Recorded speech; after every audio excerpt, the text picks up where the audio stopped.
was over 30 years ago. That night, as I walked down a lonely road surrounded by a dense forest, the sky above me was covered with heavy black clouds. Here and there, the moon broke through the darkness, illuminating the gloomy landscape. Suddenly, in the distance, on the roadside, I saw a human figure in a cloak with a hood, turned away from me. My curiosity turned to anxiety as I approached closer and closer. I shouted at him, "Hey, who are you?" But the figure remained motionless. The closer I got, the more a chilling fear gripped me. Finally, gathering my courage, I touched his shoulder. He turned to me, and I saw something that surpassed my worst expectations. From under the hood, a pig's snout with protruding ears and razor-sharp fangs looked at me. The creature let out a sinister, mocking laugh. In its hands was a loaf of bread. It tore it in half, and from inside began to fall bloody animal innards mixed with large wriggling worms. Horror enveloped me. My legs trembled, but the instinct of self-preservation made me run from that place.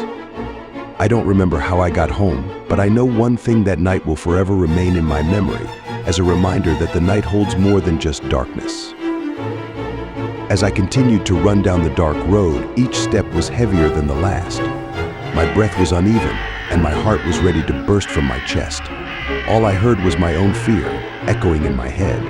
I was afraid to look back, afraid that the unimaginable creature was still following me. And then, when I finally saw the streetlights that led to my home, I felt a relief. But it was a short-lived feeling. Suddenly, I realized that quiet steps were still audible behind me. They were slow but steady.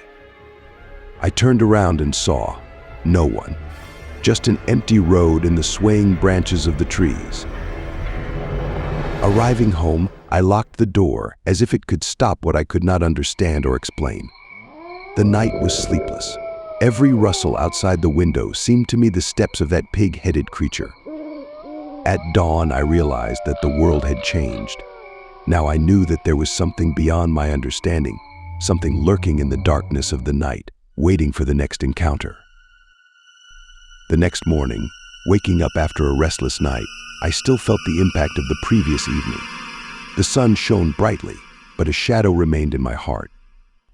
I decided to return to that place on the road where it all began, hoping to find an explanation, or at least to reassure myself that it was all just a figment of my imagination.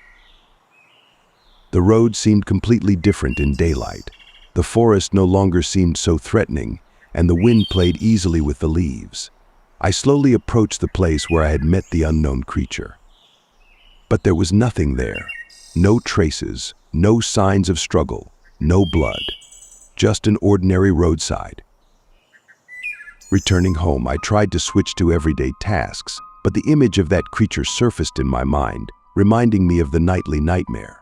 Everything around seemed unreal, as if I had entered a parallel world where reality was distorted. That night and the following days became for me the beginning of a new reality, in which I became a witness to what lies behind the veil of the mundane. I realized that there are mysteries in the world that are better left unsolved.